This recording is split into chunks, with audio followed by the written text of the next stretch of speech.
So here are the parts I'm going to be installing today.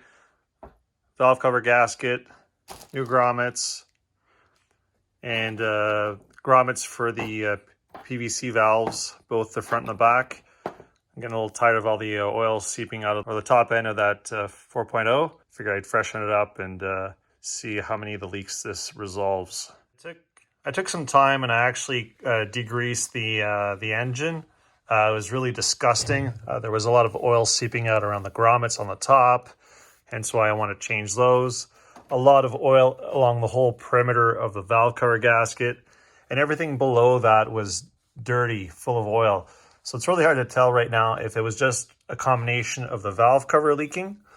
There's probably other gaskets as well, but I figured it made sense from a gravity perspective to start at the top, work my way down, and replace what needs to be replaced and not just go crazy and change absolutely everything if only a handful are bad. I know that there's also a leak at the gasket that goes from the block to the 90-degree bend for the oil filter. So I'll be doing that as well in a different video. So what I did is I disconnected the air line at the front, the PVC valve at the back, all three wires that are the lines that are coming to the throttle body. So the one nearest the intake hose, you twist it off. The other two, if you have the cruise control, you have to pull them backwards. So just be careful, they're kind of brittle. You don't want to snap these. There are ways of getting a replacement parts if you do break them.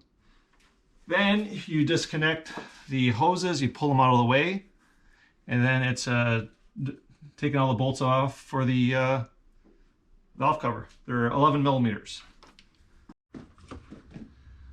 So depending on how lucky you are, either you're gonna have none of your bolts that are gonna fall, or if you're unlucky, some of them are gonna fall. So I've got at least one that is between the manifold and the block. So I'm gonna do a little bit of hunting to see if I can find it. Got it out. And I had two that were at the back that fell on the floor. At least the ones on the floor are easy to get. So now just do a final check. Make sure that all the bolts, studs, nuts, whatever came out. Looks like I'm ready to lift it up and see what happens. Half the fun on a lifted Jeep is just physical access. So depending on your height, your mileage may vary.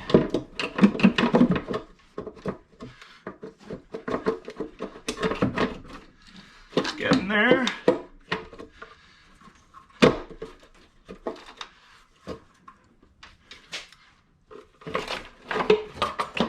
And it's off. So now I can have a look at it. I can see there's an old gasket, so I'll pull that off. Give the valve cover a bit of a cleanup. Then we'll start moving the new parts into the valve cover. So once the valve cover is removed, have a quick look just to make sure that it's not too cruddy. This one looks pretty decent considering the mileage on the engine. So now the fun part is going to be all these little grommets. There's a metal sleeve in them that has to be pressed out. Metal sleeves are kept.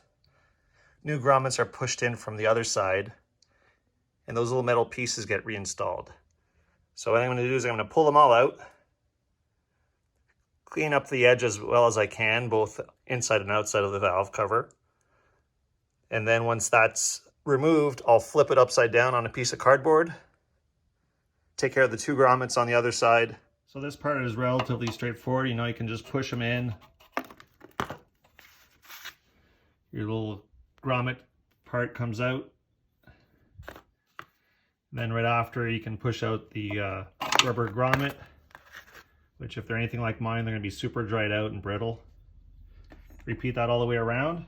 So I've got all the grommets out, and clearly this had been leaking for a while because it's just crazy amount of crud that has built up, even though I degreased it partially before I even started this project. So this should help significantly reduce the amount of oil dripping all over the place once I'm done and I put it back together. Oh my God, this side's even worse. It's just horrible. So I'll clean that up as best as I can. And should be interesting seeing just how brittle these grommets are because they sure feel like they've been in there for a while. And there was definitely a lot of leakage before I pull them apart. So I'm almost done cleaning the outside of the valve cover where the grommets are going to go. So I'll give it another pass. It's getting definitely a lot better than what it was. This will help it have a better seal than before. So now I'm going to also start tackling the grommets here for the PVC valves. So this one here goes back to the airbox. This is the front of the engine. This one has no check valve. And the one on the back is the one that does most of the hard work. Same gas grommets at both sides. So I've got new grommets. I've got the plastic one. For some reason, this one's missing the elbow. And I've got the other piece for this end. So I got all these parts from the dealer. I've heard that these grommets, if you go with some of the aftermarkets, they tend to leak out after about a year. I'm hoping to do this once and not have to worry about it for a few years.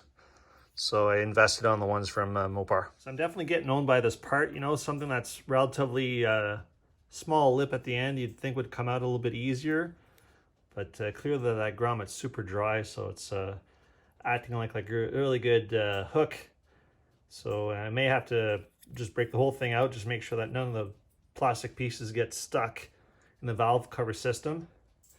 I'm having roughly the same amount of fun with the other end of the valve cover, but we'll keep going. Eventually the parts will come out one way or another. I'm definitely getting owned by this little piece of plastic. So what I've done now is I pushed it down. I'm going to try to pull the grommet out and then pull the part out with it.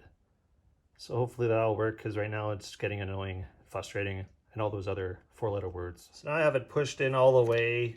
I've actually successfully bent this little pry bar in a few different directions.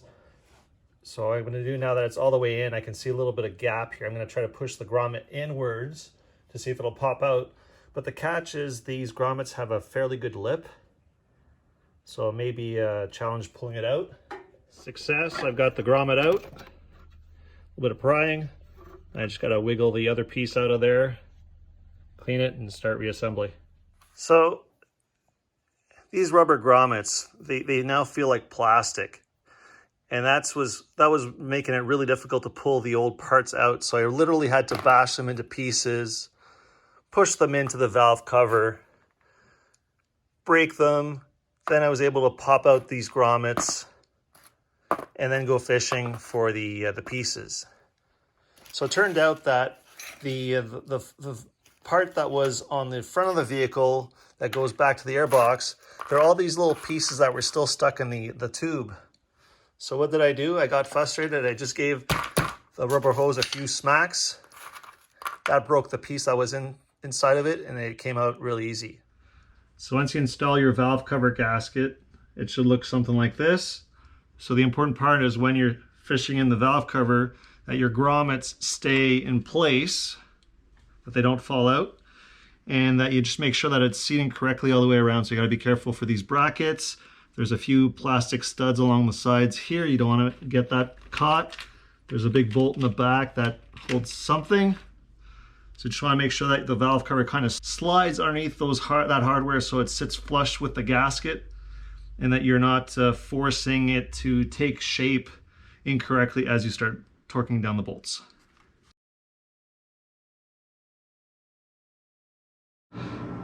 So at the end, when I was wiggling it, at one point I heard it go plunk, and it literally fell down a few millimeters, maybe 1/8 of an inch.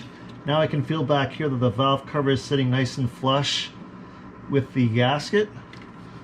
It's feeling pretty good on this side. So now the important thing is, as you're putting in the grommets on the perimeter, just make sure that you put the rubber piece in before putting in the metal sleeve. There's a little bit of teeth below it that actually hold on to the valve cover. These new grommets went in super easy. It's incredible how the other ones were rock hard. A little bit of oil and the valves were able to slide right in. So now I can start installing the hardware. So the important part is there's 3 studs here. And these are required to support wiring hardware or the hose bracket. There's another one all the way back here. That's a stud that you need for your wiring harness. And then I've got 3 left. So on my Jeep, I didn't have anything specific on this side. Normally the studs would stay in place, but on mine they just came apart. So I'm going to find 3 spots here. I'll just put them in line more or less with the other 3 on the other side, just to give it a little bit of symmetry. And all the other spots I'll just put normal hardware, the normal bolts that I removed earlier. And once they're snug but not tight, I'll check the service manual, get the right torque spec. So the torque setting on these bolts is 9 Newton meters, which is about 74 to 80 inch-pounds. So it's not much. And you start in the middle, 1, then you do 2, and then you start doing like a circle till you're all the way out. So it's not too painful. It's just a question of being patient and doing it in the right order. So now that the valve cover is tightened, now it's just a question of reinstalling all the little brackets that were around it. So there's the nuts here for the spark plug wires. Once those are in, again, they don't have to be super tight.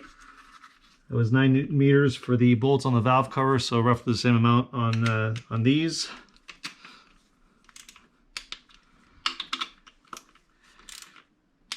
I love that click. And then it's going to be a question of reinstalling the bracket for the coolant hoses. Goes in line with the oil cap. Slide the lines back into place. Now we can start reconnecting stuff. Throttle cable. Throttle cable is the first one on the nearest to the firewall. Click it back in.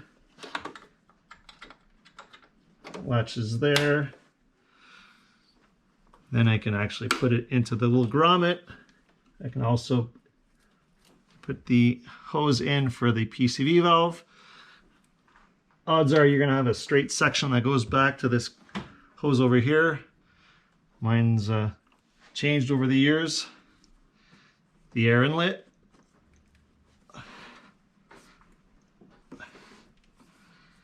There we go. Walk that back there. Good. Then we have the kick down cable. That one everyone will have if you have an automatic. If you have a manual, you won't. It attaches on the side.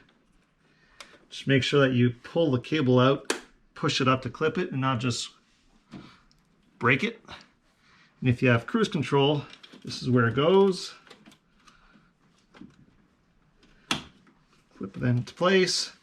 Same idea as the kickdown cable. You have to move the throttle, slide it in. Done. Now it's going to be a question of starting it up, just making sure that there's no leaks.